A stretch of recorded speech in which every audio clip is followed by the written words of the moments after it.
ये कहानी अलादीन नाम के एक राजा के ऊपर आधारित है जो दिमाग से पूरी तरह पैदल होता है। अब पूरी तरह बेवकूफ होने की वजह से वो अपने देश में क्या क्या कारनामे करता है, ये हम आज की इस एक्सप्लेनेशन में देखने वाले हैं।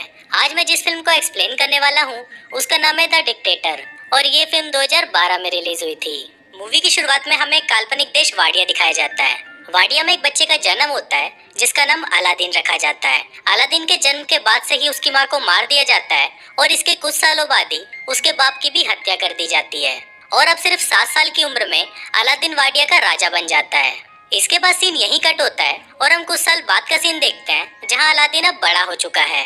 अलादीन अपने बाप की तरह ही सनकी और पागल है और उसके मन में जो आता है वो वही करता है। वो अपने देश में ओलंपिक गेम्स रखवाता है जिसमें वो खुद भी हिस्सा लेता है। फिर गेम के दौरान अगर कोई उससे आगे निकल जाता है तो अलादीन उसे गोली मार देता है और खुद वो गेम जीत जाता है और इसी तरह वो ओलंपिक में 14 गोल्ड मेडल जीत जाता है। इसके बाद अलादीन अपने महल के बाहर आता है और अपनी प्रजा को बोलता है कि जल्दी ही पूरी दुनिया हमारे आगे घुटने टेकेगी। हम जल्दी ही न्यूक्लियर वेपन तैयार कर लेंगे, पर किसी पर हमला करने के लिए नहीं बल्कि शांति बनाए रखने के लिए। और ये बोलते ही वो हंसने लग जाता है। इसके बाद अलादीन अपने न्यूक्लियर रिसर्च सेंटर में जाता है और वहाँ पर वो अपने चाचा तामीर से मिलता है। फिर वो दोनों अंदर जाते हैं और वहाँ में सिर्फ लड़कियाँ होती हैं।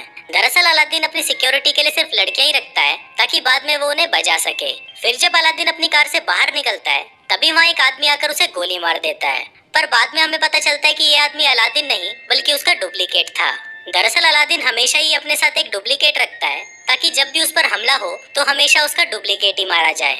अलादीन दिमाग से इतना चूतिया होता है कि अलादीन इस बार भी बच गया और अब हमें उसके जैसे दिखने वाले किसी और को ढूंढना होगा जो हमारा काम कर सके। अब ये देखकर हम व्यूवर्स को पता चल जाता है कि अलादीन को उसके चाचा तामीर ही मरवाना चाहते हैं ताकि वाडिया की पूरी सत्ता उनके हाथों में आ सके। इसके बाद ये लोग अलादीन के हमशक्ल को ढूंढना शुरू करते हैं और उन्हें एक आदमी मिल भी जाता है जो बिल्कुल अलादीन की तरह दिखता था, पर ये आदमी भी अलादीन की तरह ही दिमाग से पैदल होता है।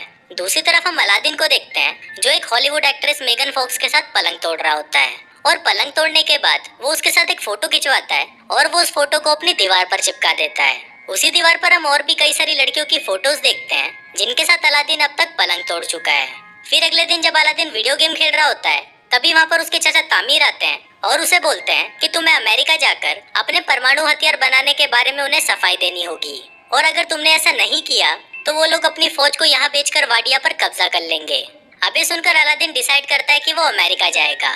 फिर अलादीन अमेरिका आ जाता है और अमेरिका के लोग सड़कों पर उसके खिलाफ नारे लगाते हैं। दरअसल अमेरिका के लोग चाहते थे कि वाडिया में डेमोक्रेसी हो और कोई भी बेवकूफ और पागल राजा उन पर अत्याचार ना करे। इसके बाद अलादीन अपने सिक्योरिटी हेड से मिलता है जिसका नाम क्लेटन होता है और वो अलादीन को बिल्कुल भी पसंद नहीं करता था।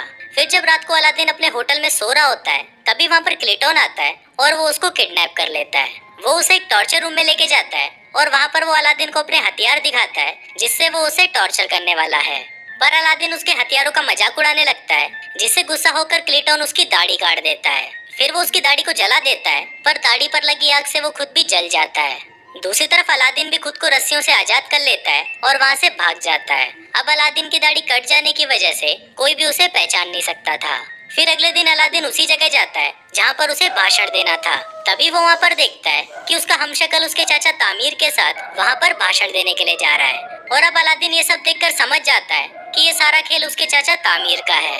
अब अलादीन को बहुत ज्यादा गुस्सा आ जाता है और वो रेलिंग तोड़कर अंदर जाने की कोशिश करता है, पर तभी सिक्योरिटी उस पर हमला कर देती है और वो नीचे गिर जाता है। तभी वहाँ पर जोई नाम की एक लड़की आती है और वो उसे स्कूटी पर बिठाकर वहाँ से ले जाती है। इसके बाद जोई उसे अपनी दुकान पर लेके जाती है जहाँ पर वो काम करती थी। जोई अलादीन को कुछ कपड़े देती है और उसे पूछते है कि क्या तुम मेरी दुकान पर काम करोगे, पर इस पर अलादीन उसे बोलता है कि मैं चूतियों के साथ काम नहीं करता और ये बोलकर वो वहाँ से चला जाता है। वहाँ पर नदाल आ जाता है और उन सभी को बोलता है कि ये मेरा कजन है। दरअसल यहाँ पर नदाल ने अलादीन को पहचान लिया था। इसके बाद नदाल उससे पूछता है कि तुम यहाँ पर क्या कर रहे हो, तो अलादीन उसे बताता है कि उसके चाचा तामीर ने उसे धोखा दिया और वो वाडिया पर कब्जा करना चाहते हैं।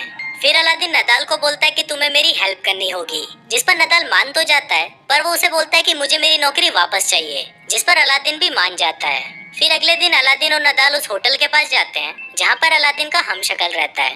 तभी वहाँ पर अलादीन जोई को देखता है और उससे छुपने लगता है।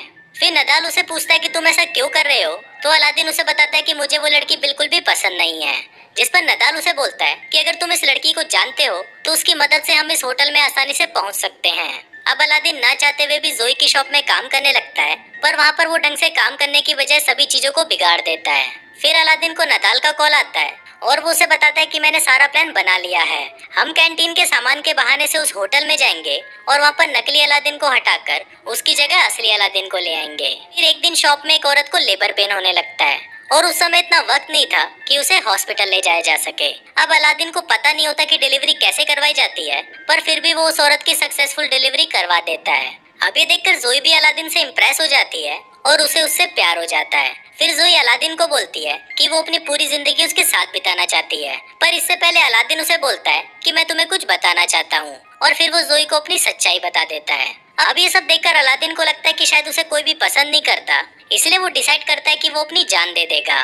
फिर वो एक पुल से कूदकर अपनी जान देने ही वाला होता है कि तभी वहाँ पर नदाल आ जाता है और उसे समझाने लगता है। अब अलादीन भी नदाल की बात को मान जाता है और वो अपने मरने का प्लान कैंसिल कर देता है। फिर अगले दिन अलादीन नदाल के साथ मिलकर बहुत ही मुश्किल से उस होटल के कमरे में चला जाता है और वहाँ पर वो नकली अलादीन को भगाकर खुद उसकी जगह ले लेता है। इसके बाद अलादीन उस मंच पर जाता है जहाँ पर आज वाडिया का नया संविधान पढ़ा जाना है। इसी दौरान अलादीन उस पेपर को फाड़ देता है जिसमें लिखा था कि वाडिया में अब डेमोक्रेसी चलेगी। फिर अलादीन ये बोलने ही वाला होता है कि वाडिया में हमेशा डिक्टेटरशिप चलेगी, पर तभी वहाँ पर जोई आ जाती है और उसको देखते ही अलादीन अपना मन बदल देता है और वो ऐलान करता है कि वाडिया में अब डिक्टेटरशिप नहीं होगी, बल्कि वहाँ पर सिर्फ डेमोक्रेसी होगी।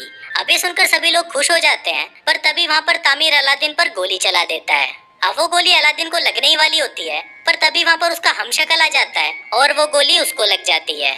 इसके बाद अलादीन जोई को भी अपने साथ वाडिया ले जाता है और उसके साथ शादी कर लेता है। शादी के दौरान जोई उसे बताती है कि वो एक जोइश है, जिसको सुनकर अलादीन को बिल्कुल भी अच्छा नहीं लगता और वो जोई को भी मरवाने के लिए बोल देता है। और कुछ इसी तरह से ये फिल्म यहीं खत्म हो जाती है।